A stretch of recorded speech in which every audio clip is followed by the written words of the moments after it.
teman-teman, balik lagi ke video top video di sini masih bersama Rangga dan juga Randy. Yes. Bro, Ya. setelah kemarin kita bahas tentang corporate action, hari ini kira-kira kita mau bahas apa nih, Bro? Nah, karena sekarang kita lagi bulan Ramadan ya, masih dalam suasana bulan puasa, bulan suci Ramadan, kita kali ini mau bahas tentang saham syariah. Saham syariah ya, Bro ya.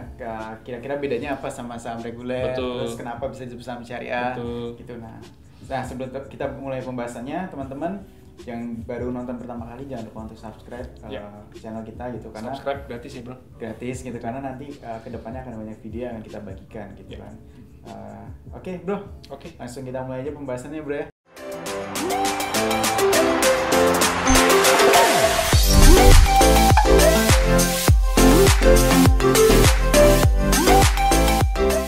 Nah, teman-teman, kali ini kita akan bahas materi tentang saham syariah. Kebetulan ini juga masuk bulan Ramadan ya, Bro ya. Betul, bulan puasa. Jadi semoga akan lebih masuk lagi nanti ketika teman-teman nonton video ini gitu kan.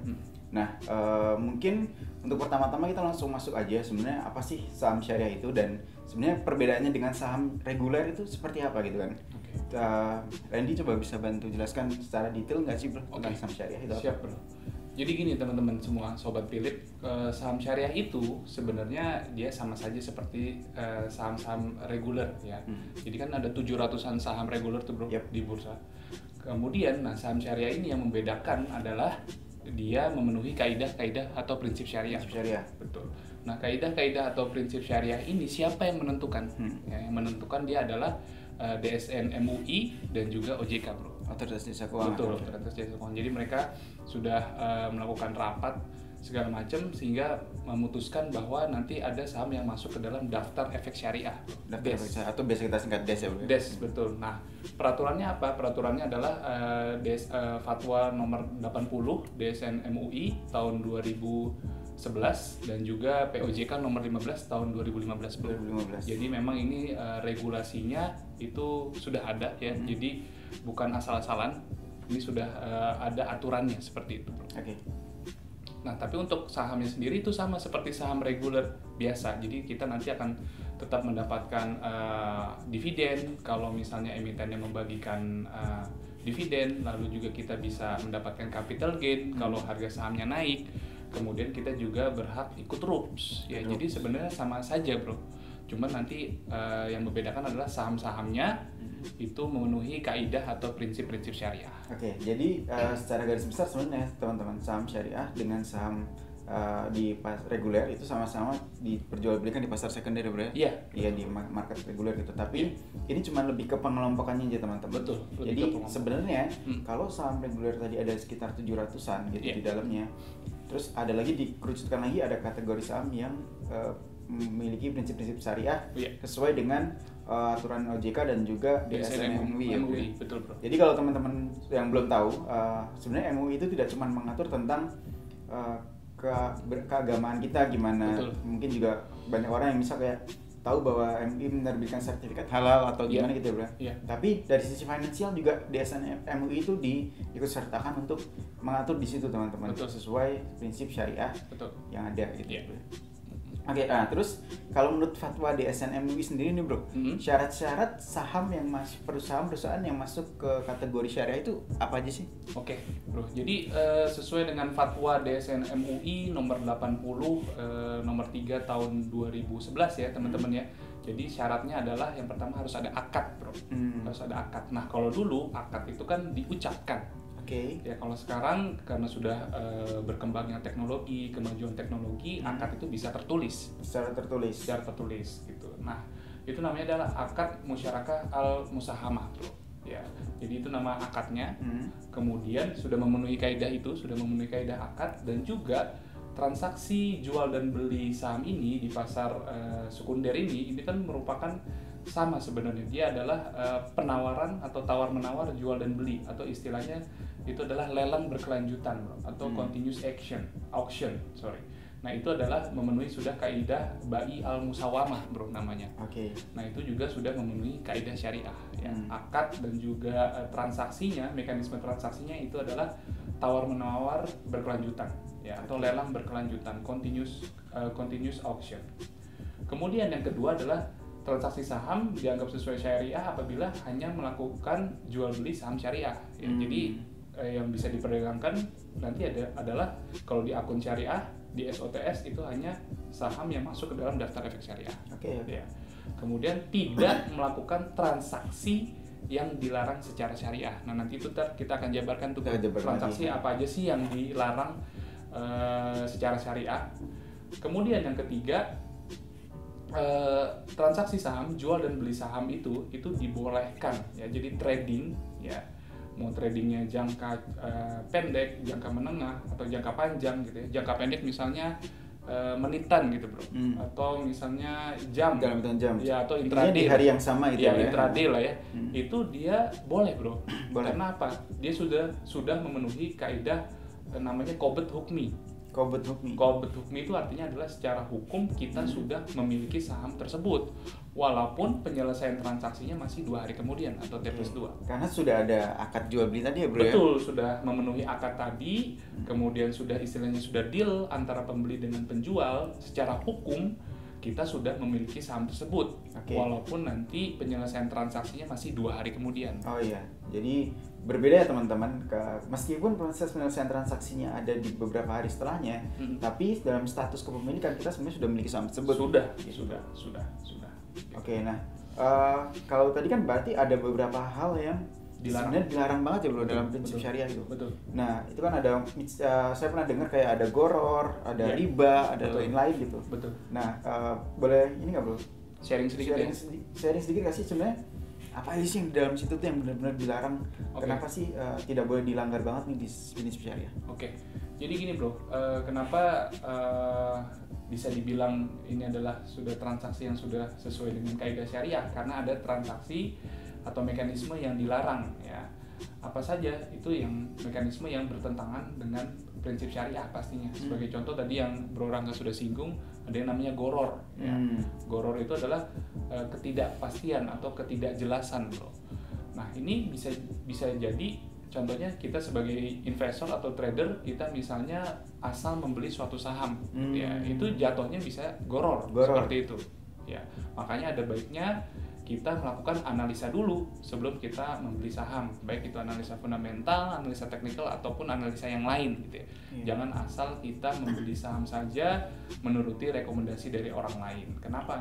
Karena nanti transaksinya bisa menjadi goror karena kita tidak jelas kita mau beli saham apa. Iya, jadi lebih kayak ke arah judi ya belum aja bro. Karena segala kita beli segala sesuatu, tapi lebih ke ibaratnya lebih ya udahlah. Nah, apa namanya, asal aja gitu kan. Betul, asal aja. Kita tidak ada gambling di situ, ada penjudian di situ. Betul. Terus selanjutnya ada lagi bro.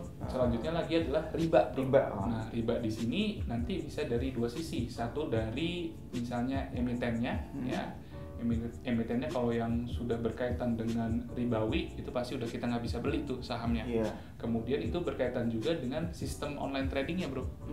Sistem online tradingnya nanti di sistem online trading syariah sudah pasti tidak bisa kita menggunakan pinjaman. Oke. Ya kan? Karena kan di perusahaan sekuritas itu ada yang namanya pinjaman ya bro. Entah namanya trading equity, trading limit atau buying power, itu semuanya adalah pinjaman. Nah kalau untuk di sistem online trading syariah tidak bisa, ya semua sudah sesuai cash atau cash basis. Oke. Nah, teman-teman mungkin masih bingung maksudnya riba itu gimana. Jadi seperti ini teman-teman. Emiten itu kan jenis usahanya macam-macam ya. Betul. Ada yang FMCG, ada juga yang jasa yang lain-lain. Nah, ada tambang ya kan, ada konstruksi dan lain-lain. Nah, ini kalau yang dimaksud tidak melanggar ribawi itu adalah yang benar-benar pendapatannya itu datang dari riba. Betul. Contohnya perbankan. Nah, itu kalau perbankan yang konvensional itu udah pasti dia akan ada pendapatan dari riba ya. Iya, pasti mayoritas dari ribawi. Jadi yang perusahaan seperti itu contohnya tidak bisa ikut sertakan dalam kategori saham syariah yang diatur sama DSN MUI dan OJK. Oke, terus selanjutnya ada apa lagi, Bro? Selanjutnya ada yang namanya Bai al-Ma'dum. Bai al-Ma'dum. Nah, Bai al-Ma'dum ini mungkin ada yang pernah dengar ya, ini sebenarnya seperti short sale gitu bro. Oke. Kita jual tapi kita tidak punya barangnya gitu. Kita jual tapi tidak punya sahamnya, itu tidak bisa juga. Oke. Ya. Nah bedanya sama yang tadi, kalau saham syariah kan kita sudah beli ya bro ya. Ini kecuali kita sebenarnya belum beli barangnya tapi kita udah pasang jual dulu. Nah, itu tidak diperbolehkan di saham syariah, bro. Betul. Dan juga memang di sistemnya Bursa Efek Indonesia kan tidak mengenal itu, bro. Yang namanya short sell. Short sell biasa. Mungkin kalau di bursa luar negeri atau di forex atau di futures, ya itu mungkin bisa saja kita short sell gitu ya. Kita action jual dulu, kemudian mengharapkan harga sahamnya atau harga komoditasnya turun, kemudian kita ambil di bawah. Nah, kita mendapat spread di situ. Nah, kalau misalnya di pasar modal Indonesia, khususnya di pasar saham Indonesia, memang tidak mengenal short sell. Ya. Oke, kemudian tadlis, bro, yang selanjutnya. Tadlis itu adalah menyembunyikan informasi. Ya, misalnya nih ada emiten sedang tersangkut kasus apa gitu, kemudian dia menyembunyikan informasi kasusnya itu. Nah, itu tidak memenuhi kaidah syariah. Nah, itu pasti juga nanti emitennya akan diselidiki dan nanti keluar dari daftar efek syariah. Kemudian ada juga najisi. Ya, najisi ini adalah penawaran palsu. Nah, ini contohnya adalah misalnya kita anggap ini big money gitu, bro, atau big player gitu ya, yang mempunyai dana besar, dana unlimited gitu. Kemudian mencoba istilahnya melakukan penawaran palsu. Ya, contohnya, pasang harga di bid banyak gitu, antri jumlah lotnya banyak supaya memancing orang untuk, ini banyak yang mau antri beli nih, mungkin berarti banyak yang tertarik gitu, seperti itu. Nah, itu namanya penawaran palsu, bro, najisi istilahnya. Ya, nah, itu juga dilarang. Dilarang juga. Kemudian ada juga gizi. Ya, gizi ini menyembunyikan kecacatan. Ya, sebenarnya mirip-mirip dengan tadi ya, menyembunyikan informasi. Nah, ini juga gizi ini menyembunyikan kecacatan. Ya, jadi memang tidak boleh kalau misalnya ada kecacatan di emitennya itu ditutup-tutupi, itu tidak boleh. Ya, karena memang harus transparan sih. Harus transparan ya. Nah, itu dia teman-teman, maksudnya itulah tadi kenapa kita bisa sebut saham-saham yang syariah tuh sesuai dengan prinsip syariah, karena tidak melanggar hal-hal yang sudah disebutkan tadi, kayak riba, terus ada goror, terus ada gizi dan lain-lain tadi ya, teman-teman. Nah, itu semuanya sudah diatur sama DSN UI dan juga OJK sedemikian rupa. Betul. Dan juga selalu dicek kembali setiap 6 bulan ya, bro. Iya. Selalu direview gitu. Jadi memang dari sisi otoritas sendiri ingin menghadirkan suatu produk investasi, khususnya saham yang benar-benar berbasis syariah. Oke. Nah, selanjutnya sendiri kalau misal pasar modal itu pasar modal syariah, bro, khususnya itu tidak berbeda ya. Tidak berbeda dengan pasar modal reguler gitu. Jadi tetap ada di dalamnya, cuman ada pengelompokan lagi gitu. Jadi hanya kategori saja sih. Kategorinya saja. Terus tetap kok proses perdagangannya sama price priority dan juga time priority, teman-teman. Betul. Jadi nggak usah ragu atau gimana. Penyelesaian transaksi juga tetap T+2. Jadi sama semua. Sama aja semua. Hanya pengklasifikasian atau kategorinya saja. Oke. Nah, berarti kan itu kita agak coba bahas yang lain sedikit ya, bro. Kalau selain saham syariah tuh sebenarnya ada produk pasar modal tuh selain saham syariah ada apa aja sih? Ada lagi, bro, ada banyak lagi selain saham syariah. Yang namanya efek syariah tuh selain saham syariah ada lagi. Contohnya misalnya reksadana syariah. Kemudian juga ada sukuk ya. Sukuk ini terbagi menjadi 2, ada sukuk negara dan juga sukuk korporasi. Ya, kemudian ada juga ETF syariah ya. Kemudian juga ada dire dan EBA sebenarnya, efek beragam aset dan juga dire syariah. Cuman mungkin belum terlalu banyak. Dan kayaknya dire sama EBA juga masih belum terlalu populer di Indonesia. Betul. Karena berbasis properti dan tanah ya, properti dan tanah, betul.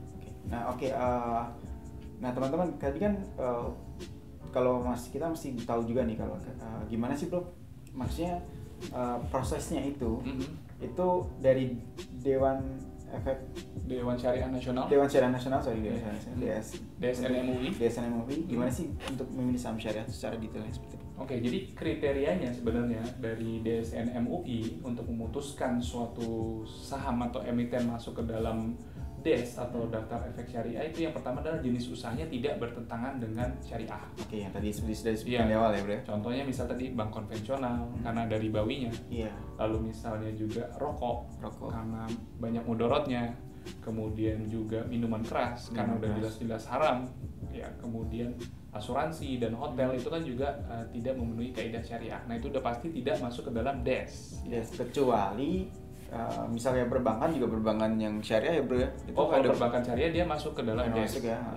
masuk DES gitu. Jadi kalaupun hotel juga hotel syariah udah pasti masuk. Iya, gitu. Karena sebenarnya kita lihat tuh bukan industrinya teman-teman, tapi lebih ke gimana cara kerja mereka dan gimana cara pendapatan mereka gitu. Betul.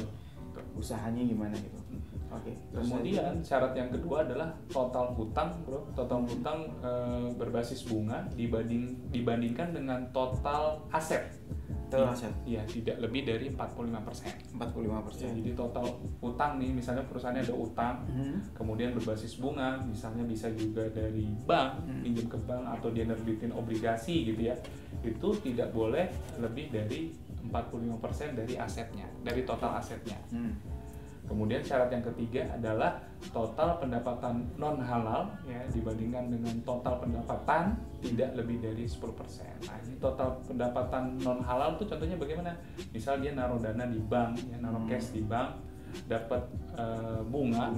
Ya, atau dia misalnya deposito di bank dapat bunga, atau dia misalnya mendapatkan kupon misalnya dia ada beli obligasi juga. Ya. Nah, itu tidak boleh lebih dari 10% dari total pendapatannya. Oke. Nah, itu tadi beberapa syarat yang memang dari sisi OJK dan juga MUI melihatnya kira-kira seperti apa gitu ya teman-teman. Nah, yang pertama pasti jenis usahanya tidak bertentangan dengan prinsip syariah. Betul. Yang kedua total utangnya dia yang berbasis bunga tidak lebih dari 45% dan dari yang terakhir dari total aset. Terus yang terakhir adalah total pendapatan non halalnya tidak lebih dari 10% dibanding total pendapatan. Nah, teman-teman, kenapa sih OJK dan juga DSN MUI menentukan seperti itu gitu? Jadi kalau mungkin teman-teman banyak yang bertanya, kenapa harus dibikin seperti itu? Kenapa tidak mutlak sekali gitu? Nah, ini mungkin teman-teman harus tahu ya perbedaannya gitu. Kalau misal sesuatu yang berbau syariah itu menempel pada makanan atau minuman gitu kan, perbandingan contohnya gini, ketika kita punya segelas air putih, terus ditetesin minyak babi misalnya gitu ya, minyak babi misalnya gitu, itu nanti kan semua yang ada di dalam tercampur dan kita tidak bisa membedakan. Jadi itu semua sudah benar-benar larut, terus anggaplah itu benar-benar jadi satu dan air putih yang ada di gelas tadi udah pasti haram karena tidak bisa dipisahkan. Nah, bedanya di konsep keuangan finansial kita tuh bisa memisahkan teman-teman. Jadi pendapatan yang memang tadi misalnya contohnya gini, pendapatan berbasis bunga, itu pun pendapatan berbasis bunganya dipisahkan terlebih dahulu, baru yang sudah bersih inilah yang dihitung sebagai untuk mengikuti kategori syariah tadi. Betul. Jadi ada perbedaan di situ gitu antara finansial dan juga untuk kehidupan sehari-hari. Betul. Jadi memang kalau di finansial bisa dibedakan seperti itu. Bisa kita pisahkan. Bisa disaring terlebih dahulu. Betul. Gitu. Jadi yang diambil ya yang dari sisi halnya saja yang dibagikan ke misal untuk kategori syariah. Ya. Tapi mungkin ada juga teman-teman yang underestimate, bro. Oh, berarti ini masih ada ribanya dong, gitu ya. Tapi sebenarnya kita nggak boleh underestimate seperti itu, teman-teman, karena ini merupakan ikhtiar ya atau usaha di mana kita DSN MUI dan juga OJK dan juga perusahaan efek serta Bursa Efek Indonesia ya kita menginginkan bahwa pasar modal syariah ini berkembang gitu ya. Memang tidak mudah kita start itu. Misalnya nanti seiring berjalannya waktu bisa saja persentase itu kita ketatkan. Ya, misalnya dari tadi 45% kita lebih ketatkan lagi, atau tadi yang 10% pendapatan non halalnya kita ketatkan lagi. Tapi istilahnya jangan kita underestimate seperti itu. Misalnya kita mau terapkan yang strict dari sekarang ya bisa jadi ya tidak ada yang masuk. Tidak ada yang saham yang masuk ke dalam kategori syariah, daftar efek syariah, kecuali mungkin emiten syariah. Betul. Iya, ini kan saham syariah, bro. Ada juga yang namanya emiten syariah. Memang yang dari awal dibuatnya perusahaan itu memang sudah berlandaskan syariah. Misalnya seperti bank-bank syariah, itu kita sebut dia sebagai emiten syariah. Termasuk hotel-hotel syariah itu juga termasuk emiten syariah. Betul, itu emiten syariah. Gitu. Terus ada juga, kalau teman-teman nih masih bingung juga nih, kira-kira saham syariah tuh gimana sih nyarinya gitu ya, bro ya? Itu kan di pasar modal sendiri kita udah ada beberapa indeks yang memang termasuk kategori syariah. Ini yang udah dibuat oleh Bursa Efek. Ada ISSI. Betul. Terus ada juga JI 70 dan juga JII. Iya. Jadi kalau ISSI ini teman-teman sekalian ini diambil dari DES tadi, Daftar Efek Syariah tadi yang berupa saham. yang diberikan oleh DSN MUI dan juga OJK diberikan kepada Bursa Efek Indonesia. Bursa Efek Indonesia langsung membuat indeksnya. Indeksnya itu adalah ISSI, Indeks Saham Syariah Indonesia. Kemudian ada indeks yang kedua nih, namanya adalah JII 70. Itu diambil dari ISSI, ya, konstituennya diambil dari ISSI, disaring 70 emiten atau saham yang mempunyai market cap terbesar, ya, dan juga bisa dibilang terliquid, diambil 70. Kemudian ada yang namanya JII, ya, dulu nih disebutnya JII 30. Nah, JII ini diambil dari 70 JII 70 tadi, ya, diambil 30 yang mempunyai market cap terbesar, terliquid, dan juga bisa dibilang fundamentalnya baik. Oke, selanjutnya ada apa lagi, Bro? Selanjutnya lagi adalah kita bisa bahas SOTS nih, Bro. SOTS ya. SOTS. Mungkin tadi udah dibahas ya teman-teman gimana cara menentukan saham syariah, kita harus pilih syariah dari mana? Betul. Bisa dilihat dari indeksnya. Yang kedua, teman-teman bisa pakai POM syariah. Ya. Itu udah pasti teman-teman. Ya. Kenapa? Kalau di Philips Securities sendiri kita menyediakan namanya akun reguler dan juga akun syariah. Nah, akun reguler ini adalah akun yang untuk transaksi semua saham jenis, terserah industrinya apapun, mau yang perbankan, rokok, semuanya ada di situ. Tapi kita juga menyediakan namanya akun untuk POM syariah, teman-teman. Betul. Platformnya sama, platformnya masih tetap dengan aplikasi POEMS. Teman-teman bisa download di Play Store dan juga App Store POEMS ID. Terus teman-teman bisa login melalui poems.co.id dan juga teman-teman bisa download aplikasi ProTrader di PC gitu. Nah, platformnya sama, cuman yang membedakan cuman akunnya, teman-teman. Jadi kalau teman-teman punya akun syariah, teman-teman masuk login ke ke aplikasi, ke platform POEMS, itu udah otomatis semua di dalamnya syariah. Nah, yang membedakan akun syariah dengan akun reguler adalah semua saham di akun POEMS syariah itu sudah saham syariah. Tidak ada teman-teman menemukan saham yang tidak termasuk kategori di saham syariah. Betul. Jadi semuanya sudah kita seleksi ya, Bro ya. Betul. Sesuai dengan indeks saham syariah, Bro. Betul. Jadi kalau misalnya mau beli saham perbankan konvensional udah pasti nggak bisa. Udah nggak ada, tidak muncul, teman-teman. Benar-benar tidak muncul gitu. Jadi teman-teman nggak usah khawatir. Mau melihat harganya pun tidak bisa. Tidak bisa. Ya. Itu yang pertama ya, yang perbedaannya yang pertama. Yang kedua adalah di POEMS syariah sendiri semuanya berbasis cash.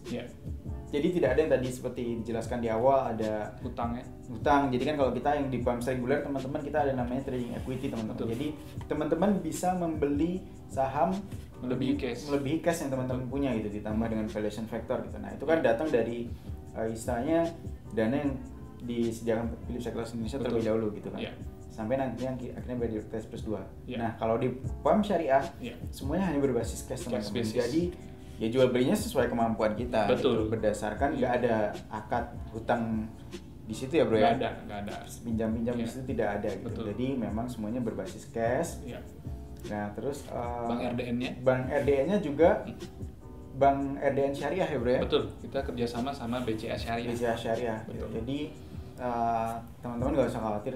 Philips Securities Indonesia bisa mungkin mengikuti rekomendasi dari Otoritas Jasa Keuangan dan DSN MUI supaya akun POEMS syariah ini benar-benar mendekati ke prinsip syariah ya, Bro. Betul, benar-benar murni lah gitu. Nah, terus teman-teman ada informasi juga kalau misal teman-teman buka akun syariah terus teman-teman bertransaksi di POEMS syariah, nanti sebagian hartanya akan kita sumbangkan ke teman-teman yang membutuhkan. Betul. Ya, kita kolaborasi juga dengan beberapa organisasi yang memang menerima zakat dan bantuan dan lain-lainnya. Betul.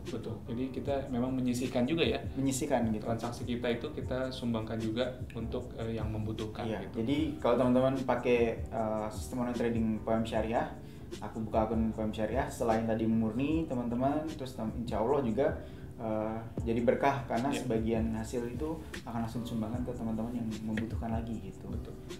Kemudian tadi juga ya bisa diakses dari beberapa device ya, Bro ya. Kemudian juga ada fitur-fiturnya loh, Bro. Ya, ada fitur-fitur cerdasnya juga.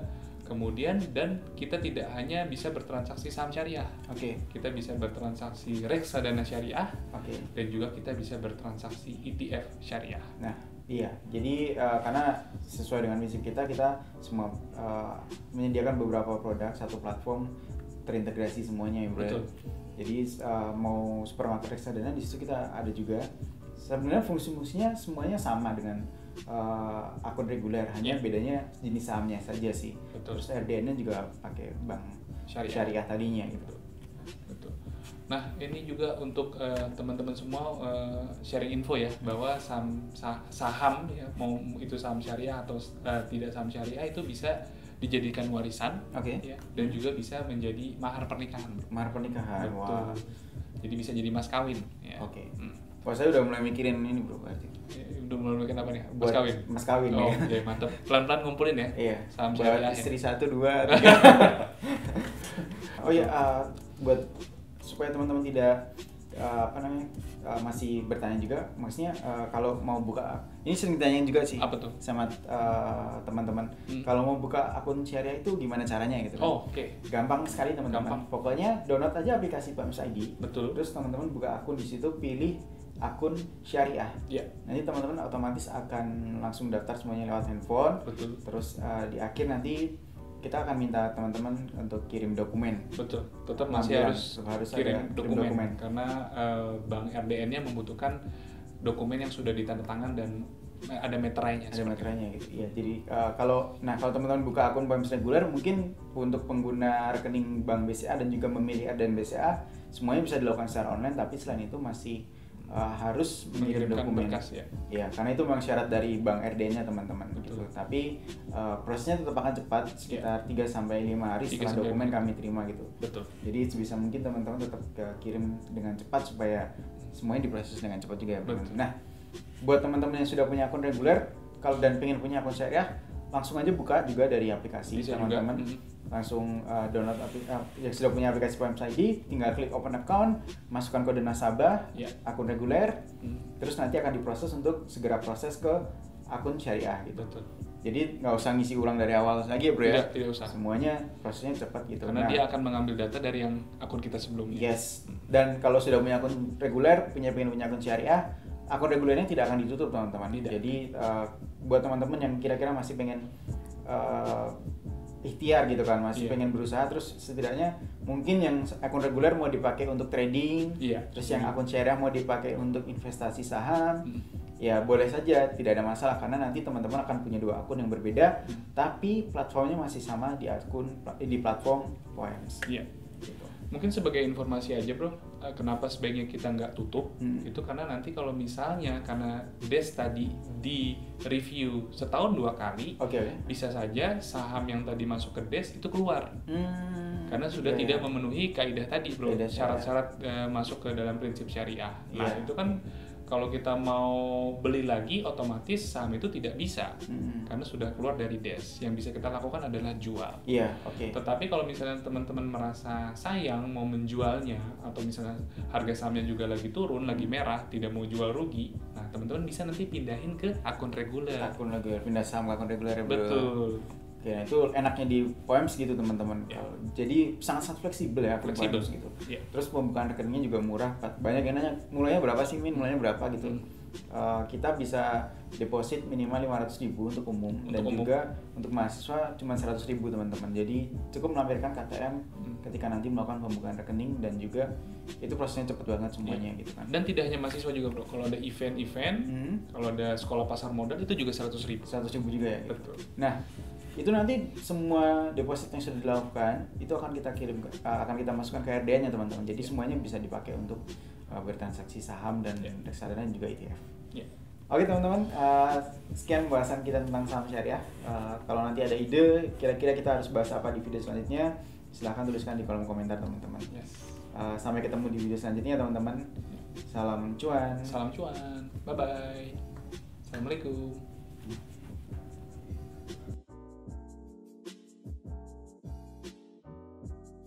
Nah, gimana teman-teman? Menurut kamu videonya seru gak sih? Kalau menurut kamu seru, jangan lupa untuk like, komen, dan share ke teman-teman kamu. Dan paling penting nih, kamu harus subscribe Philip Sekuritas Indonesia. Kalau misalkan kamu ada pertanyaan lebih lanjut, kamu bisa bertanya di bawah sini ya. Sampai jumpa di video berikutnya.